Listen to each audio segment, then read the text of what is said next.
In frontline retail hiring, speed can make or break you. AI-powered automation is already delivering real results, but if the process underneath isn't working, automation only amplifies the problem. So, how do you get this right? Keep listening to find out. Support for this podcast comes from Paradox. You know, I've recently heard some crazy success stories when it comes to hiring with AI. FedEx is sending offers to candidates within 10 minutes. General Motors saved $2 million in recruiting costs in a year. Chipotle reduced time to hire from 12 days to 4. And 7-Eleven is saving their store leaders 40,000 hours per week. The craziest thing is all of these companies did it by leveraging the same technology, Paradox. Acquired by Workday in 2025, Paradox pioneered conversational hiring. Whether acting as your ATS or automating the hiring process on top of your existing HCM, Paradox streamlines the entire experience. And if you're a Workday customer, Paradox now operates seamlessly within their talent acquisition suite as the Workday Paradox Candidate Experience Agent.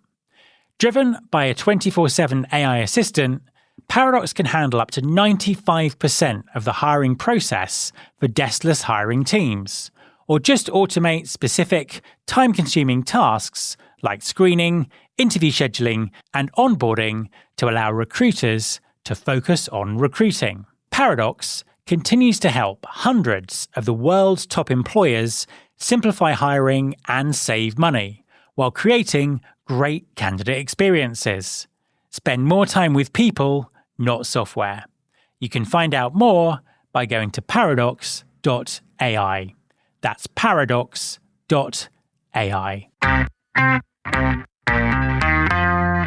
There's been more of scientific discovery, more of technical advancement and material progress in your lifetime and mine than in all the ages of history.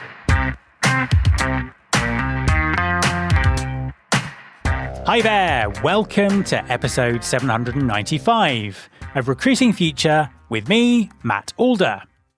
In frontline retail hiring, speed is everything. If the hiring process is too slow, candidates take offers elsewhere, and stores are short-staffed, hitting both service and revenue. AI-powered automation is now helping some organizations close that gap, cutting hiring times, saving thousands of hours in the recruiting process, and driving measurable financial value for the business. The organizations seeing the real results started with the problem they're trying to solve, not the technology, because layering AI onto a process that isn't working only makes things worse. They also had to answer a question that rarely gets asked. How quick is too quick? And when does speed start to feel impersonal? The goal isn't to remove humans from hiring, it's to remove the noise so candidates can reach humans faster. My guests this week are Steph Nikitas, Director of Talent Acquisition at Ace Hardware, and Rachel Allen, Head of Talent Acquisition at 7-Eleven. In our conversation, they shared how they transformed frontline hiring with AI in their organizations, the results it delivered, and where they choose to keep humans firmly in the process.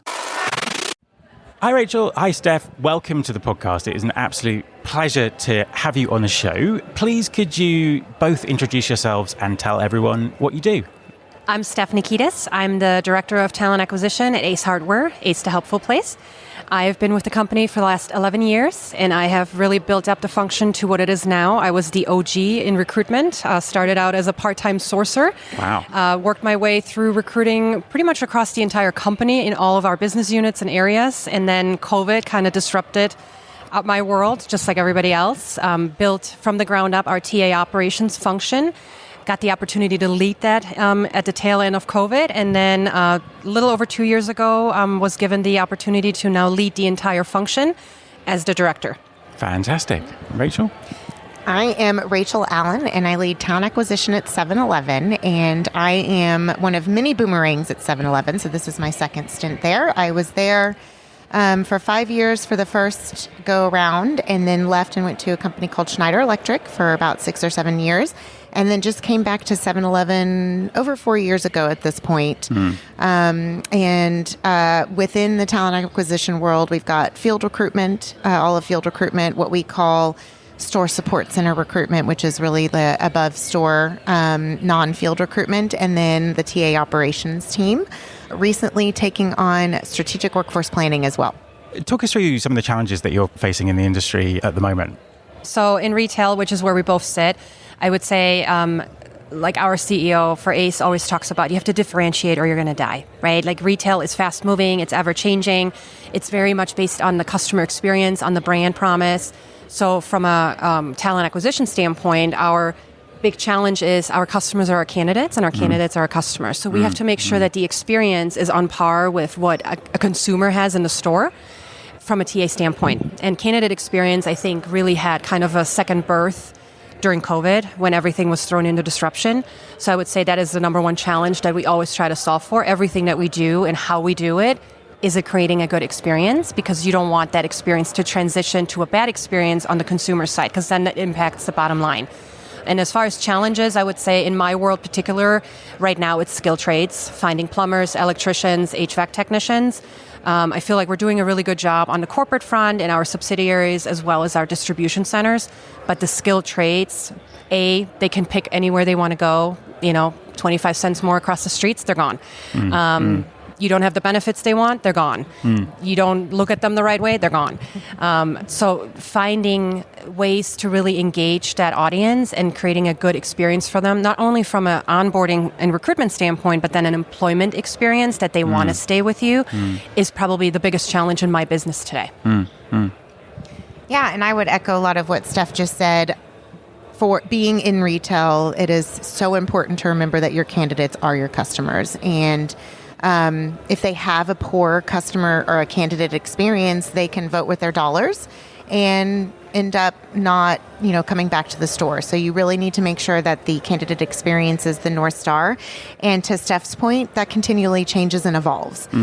So you can't just have this set it, forget it strategy and hope that it continues to work the way that it does. You have to make sure that you're listening to the voice of your customers, which are your candidates, to make sure you're delivering an experience that they expect.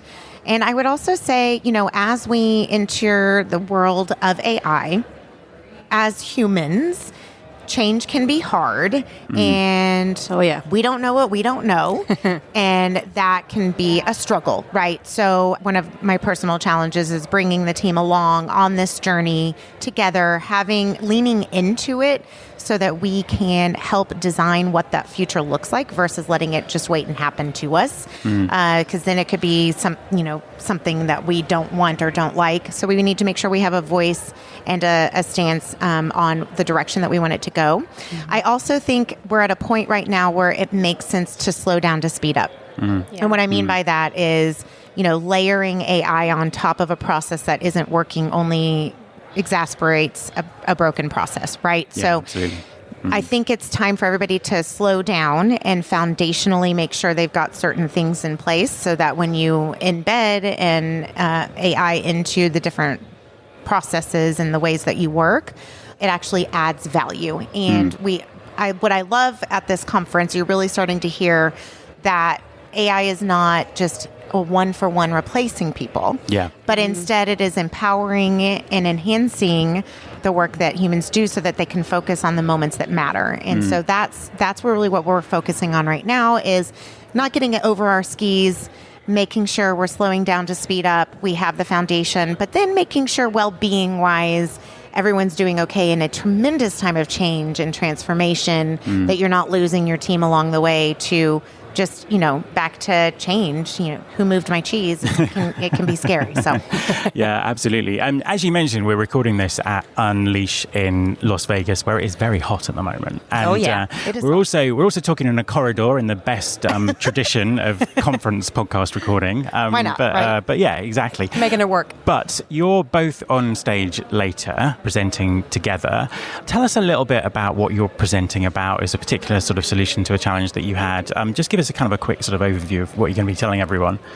Sure. So we're both going to be talking about our journey through the frontline hiring and what we have done to enhance it. And we have a With little AI. With AI, thank you. Yep. A couple of little different perspectives. While we're both retail and we both use AI for the frontline hiring, we both have a little bit of a different perspective. So I'll let Steph talk to hers. But for us, for 7-Eleven, we automated 95% of our frontline hiring process.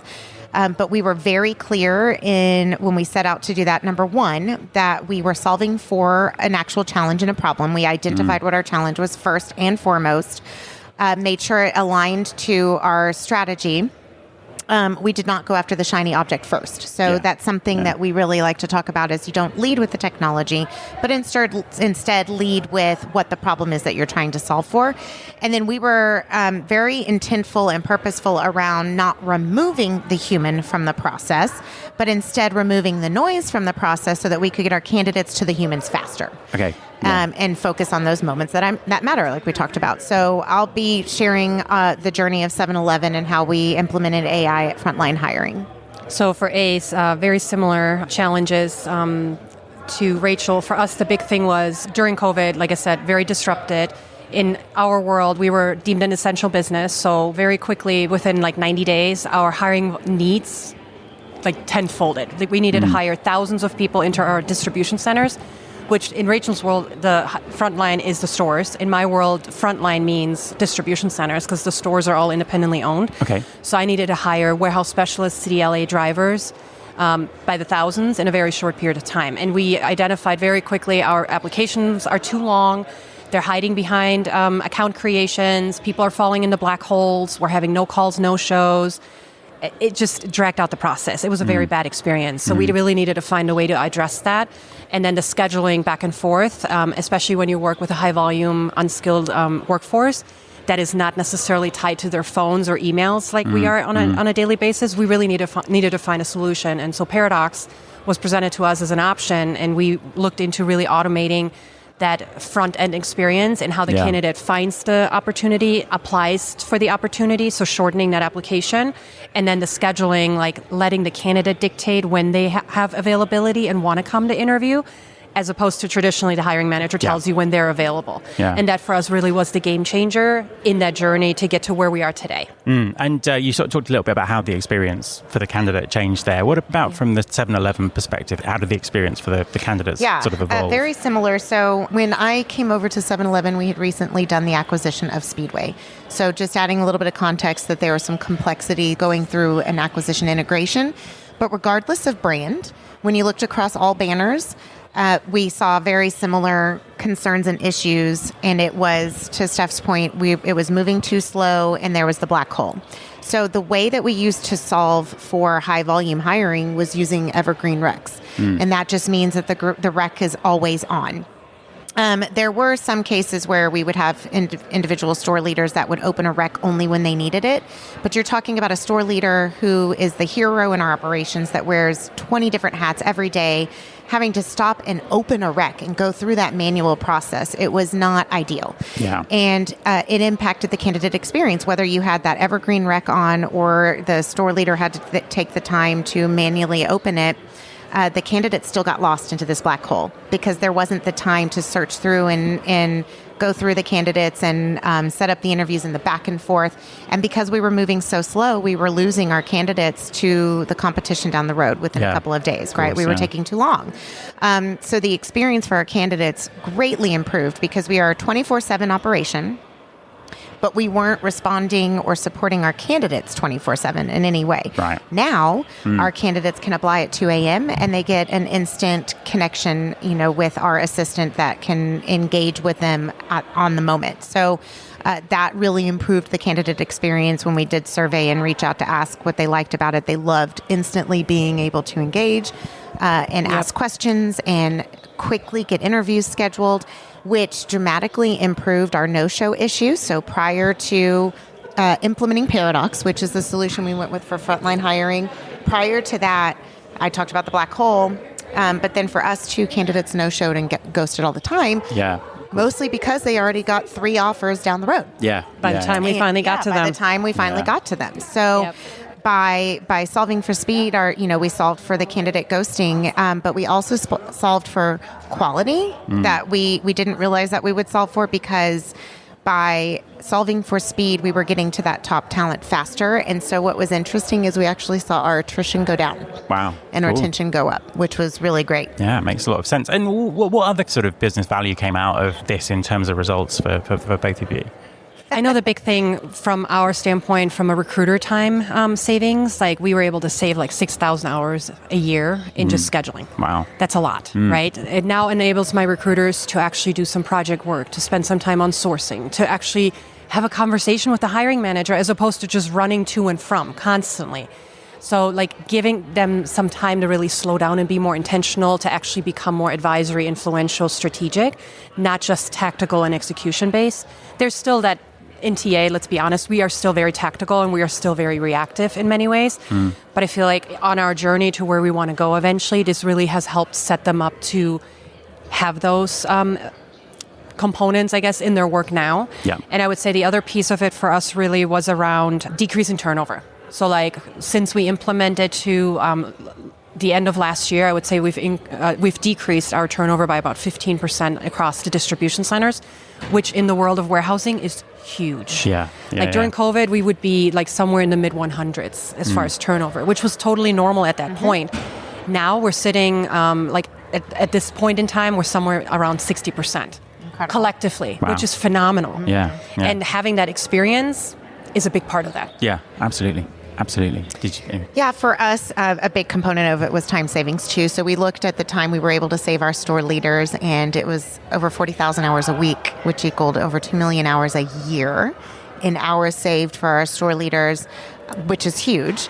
When you do free up that time and energy, there's more ability to focus on the actual employee experience then, including onboarding, which also helped with the whole attrition issue that we had before. In addition to that, we went from over 10 days of hiring, we are now less than 3 days. Wow. And Frontline, that's huge. Again, you've got to get to the talent first before they get the 5 offers down the road. So those were some really big metrics that were impactful, that had a lot of meaning to the business. And for us, the reason that this was a concern we knew that the business needed to care about is when a store is not properly staffed, it's a vicious cycle. When one person isn't there at the store, the rest of the employees have to pick up the slack, and that gets cumbersome. And so maybe another person leaves, and then you're impacting the customer experience. And then you're hitting the bottom line. Right? Yeah. It's a revenue issue. Yeah. You're hitting the bottom line if you're not fully staffed. And so we knew this was something we needed to solve for. And by automating 95% of the process, saving our store leaders over 2 million hours a year, and taking us from 10 days to less than 3 was hugely impactful. If I may add, like what you said, like it's funny when I listen to you, your impact is immediate. My impact is delayed because the distribution center feeds the in-store experience, right, from a product standpoint. So if I don't have the people in the DC to move the product, now my service levels are affected. My revenue is affected because if the product's not available in the store, even if I have the staff in the store, they're not able to sell it to the consumer. The consumer is going to go somewhere else. There's the lost dollars right there. I wanted to just ask about the time aspect of this, because you've both said how important it is to respond quickly so the candidates don't get competing offers, so they're getting that level of service that they get if they're a customer of your business. We kind of live in a world where theoretically AI could make recruiting almost instantaneous in some circumstances.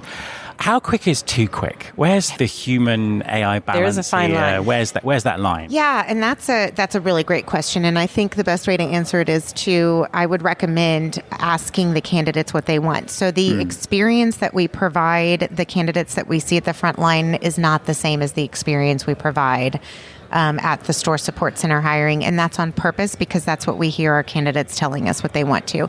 So through the surveys, they will say if it felt inauthentic or they didn't feel that they were getting the attention that they needed. And we'll often see that at the store support center side versus at the front line. If they didn't get immediate connection, they immediately moved on. And so for us, we wanted to be immediate for our front line.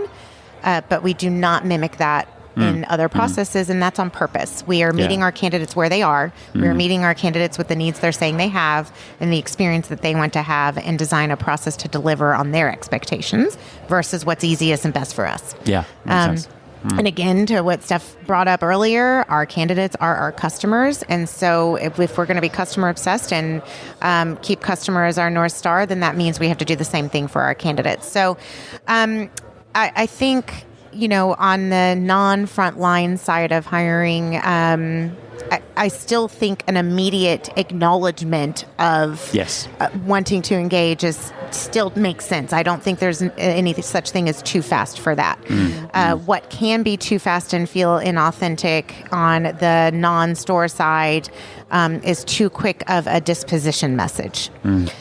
Even if it's because maybe right after the candidate applied, we actually moved someone else to hire and we're closing the rec. If we don't have the opportunity to explain that, perception is AI dispositioned me. Yeah, absolutely. So we do need to be thoughtful in the experience that we provide, depending on the roles that they're applying for, and depending on where in the process our candidates are. Yeah. Steph? Thoughts? Yeah, from ACE's perspective, I would say it really centers around the brand for us on how much automation we include in the process. So you think of companies out there that have it fully automated, where a candidate goes on the website, applies, goes through the screening process, has an interview with AI, robots, gets hired on the spot, never spoke to a human, shows up the next day and has a job. Yeah. ACE is never going to be that place. Our stores don't have kiosks for self-checkout for a reason. Yeah. Our slogan, Ace the Helpful Place, is not just a jingle. It is a jingle for the consumers, right? That's how we're known. But when you really think about this helpful piece, it's the pillar of our culture, and that comes with human interaction. And it's not just in the store when you walk in, you're greeted by a friendly face that asks you, what can I help you find today? We take that magic question, what we call it the magic question, of helpful, into everything that we do on the corporate side, every process, every strategy. And from a TA standpoint, that means we have to be very intentional in how the candidates go through that process and where the human decisions and the human interaction happens. So we will never be a company that will fully automate anything. Yeah. Makes sense. And that can be good and bad, depending on who we talk to. Yeah. Agree. But for us, we know the right way is to go the way with the brand, because that's what people expect. Even in a fast-moving market where everybody is cutthroat and looking for to fill their funnel and hire as fast as they can, we will take that step back to make sure we not only get the right quality, but we're representing the brand in an accurate way too, because that's what they're going to experience when they transition from candidate to employee, because then it will be their mission to uphold that promise moving forward. So we got to find the right balance of automation and human in that process. Completely agree. So it's obviously a very disruptive time. There's lots of TA leaders I know who are listening, who are sort of facing this disruption. And, what you're talking about here are two very big change management projects. What advice would you give to TA leaders in terms of, managing those kind of changes with their TA teams, with their hiring managers, and kind of other stakeholders in the business? I know, it's one of my favorites. Yeah. What have you learned?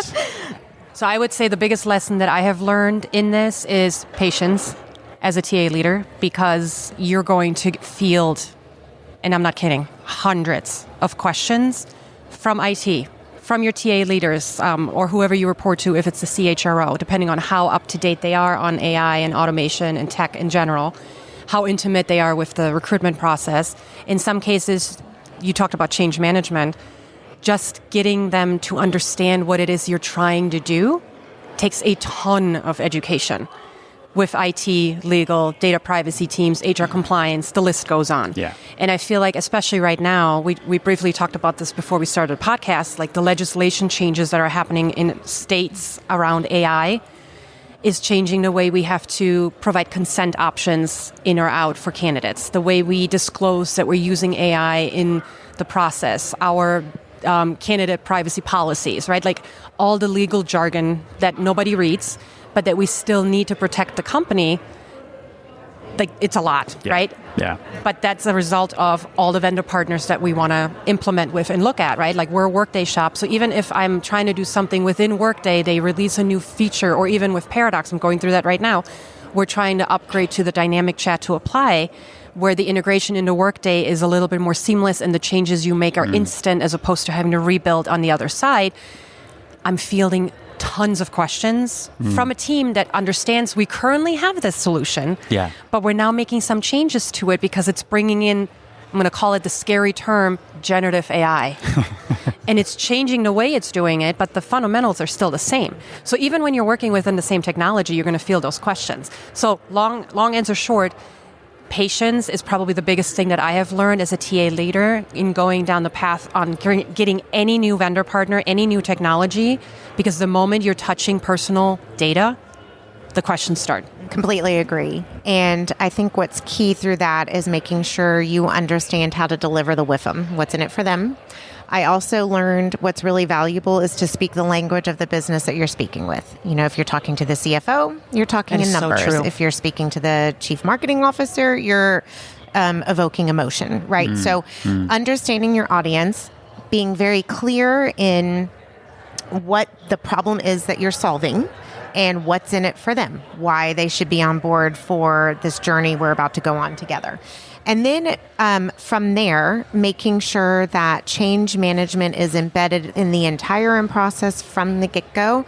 It is often seen as an afterthought where you throw together a quick, quote-unquote, deck. Comms plan or a deck, a timeline, and a couple of communications, and we check the mark of change management. That is not effective change management, and it is after the thought. So it needs to be from the get-go, from the beginning. Understand what this decision, what this change in process, whatever you're implementing, understanding who it impacts and getting the voice of who it impacts from the get-go. Yeah. Understanding, a lot of times, even laws are done in a way that it have great intentions. Yeah. And then once it goes into place, when you see the outcomes, you're like, oh, that's not what we intended. That's not what we wanted. So we have really great intentions of no one is going into this wanting to make lives harder. Everyone's going in with really great intentions. Agreed. But sometimes we forget to ask the people that it impacts, right? So from the get-go, making sure you understand who all it impacts, understand who your stakeholders are, bring them on the journey with you, actively listen to their opinion on what this means, actively adjust based on the feedback that they do give you along the way, and create these cheerleaders with you that help push it across the finish line. And then you create this pull versus this push kind of a scenario. And then they also feel like they had a say and their stamp is on it. When it does go live, there's some pride there also that they helped make this happen. So I think the most important part is change management is huge and needs to happen from the get-go, not an afterthought at the end with a thrown together comms plan, and understand the impact and what's in it for everybody else, and speak the language of those that you're working with. Transparency is huge. In that, So, final question. What does the future hold? What do you think the future of talent acquisition looks like? Do we have a crystal ball? Well, no, but or what do you hope the future of talent acquisition looks like? I'm actually hopeful that we are entering a world where we are going back to some basics and leaning into being human. Even that'll be our superpower. It is. I do believe being human is about to be the superpower. And what will differentiate those within the talent acquisition space are those that are really good at being human. Going back to the basics of more of that white glove experience, a concierge experience, bringing candidates through on a much more high touch, where again, identifying the moments that matter and making sure that the human element of that is very high touch and white glove. I really think that's where it's going to go. I do think we are going to see a change in what, the organizations look like, as far as where those moments that matter, the people that you have within those roles. I think we'll see some adjustments there. I also think the TA ops teams are about to get bigger. I think those are going to get bolstered. There's whenever new technology comes into, there's all this talk about what it replaces human-wise. What it's not talking about are all the roles it's creating. Yes. There's a lot of new need for things. So it's more of a shift than it is a one-for-one trade. trade-off of, AI replacing humans, but instead it's shifting where the focus is. And I think within talent acquisition, we're going to see a shift in increasing what the TA ops team does to support and empower our recruitment teams to be able to be more human and focus on those moments that matter and kind of go back to some of the basics. Yeah. I actually have challenged our team or, asked do you see a world in which maybe you don't post anymore? Yeah. Right? Because AI exists for candidates too. And the volume of candidates we get with every posting is very hard to go through. A candidate can literally apply to 1,000 roles in minutes. Do we stop posting and really start building networks and using our CRMs and truly sourcing and truly nurturing and that old school reaching back out to candidates? I could see a world where maybe that happens potentially. Yeah. Well, Absolutely. Yeah. I agree with everything you said. I think based on what we've seen in the last 12 months, particularly with AI, ChatGPT, Claude, Gemini, Copilot, whichever one you want to use, there has been this race to go adapt, go do, go automate. It's jazz hands, right? I feel like the next 6 to 12 months are going to be pivotal to really identify, okay, we know now it's not actually going to replace people, right? It's going to replace certain pieces of a job. It's not able to replace a whole job. So I think that part is starting to calm down a little bit, more to reality. And I think that will kind of change the conversations at the officer tables and boardrooms to say, okay, how do we utilize AI to really identify the actual efficiencies that we can create as portions of jobs and functions, no longer trying to replace people with it. As Rachel mentioned, naturally through that, you're going to decrease headcount sizes on certain teams, which is fair, but you're also going to add new teams that don't exist today. Yeah. Like TA Ops didn't exist prior to COVID, really, right? Not like it is now. So I think in that evolution, the recruiter role will naturally change and shift with that too. We keep talking about the talent advisor. I think that's even going to change.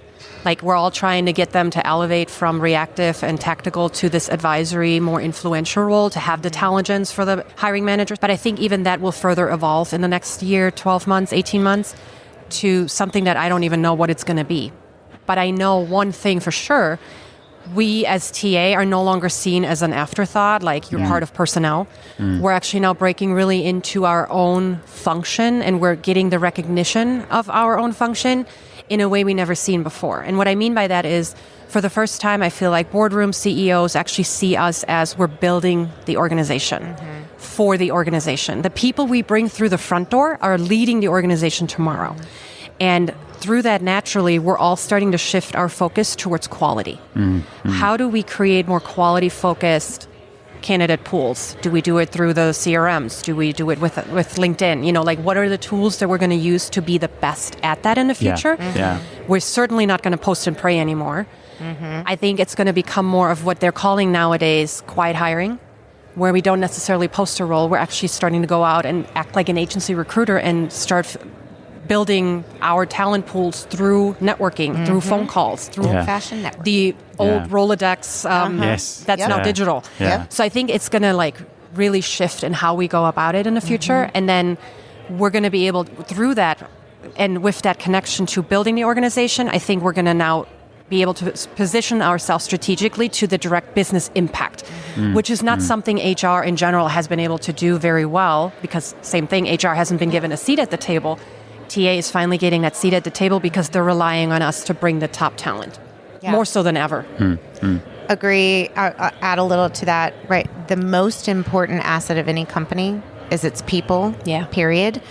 And that's becoming more evident as we move into this AI world. Which is, I think that's hopeful to me, of a really great future where there is still a focus on the experience of our people and the value in our people. And because there is this understanding now, to Steph's point, that, HR and talent acquisition has a huge impact on our most important asset in an organization, which is people. We've gotten that seat at the table. We are seen as strategic advisors and leaders, and we are consulted on a lot of the largest projects that happen within a company now. So within the TA space, that's pretty exciting to see. And just the acknowledgement now around people are the biggest and most important asset of the company, and we really need to focus on that.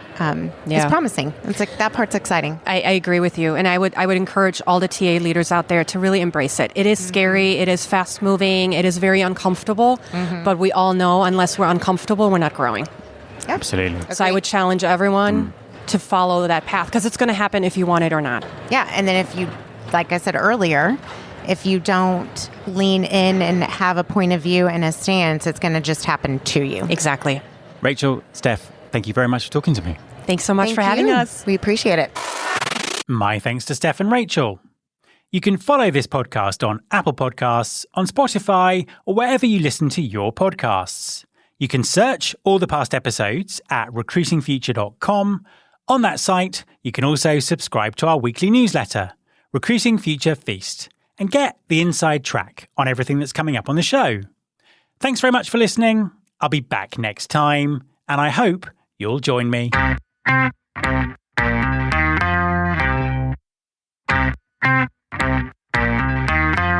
This is my show.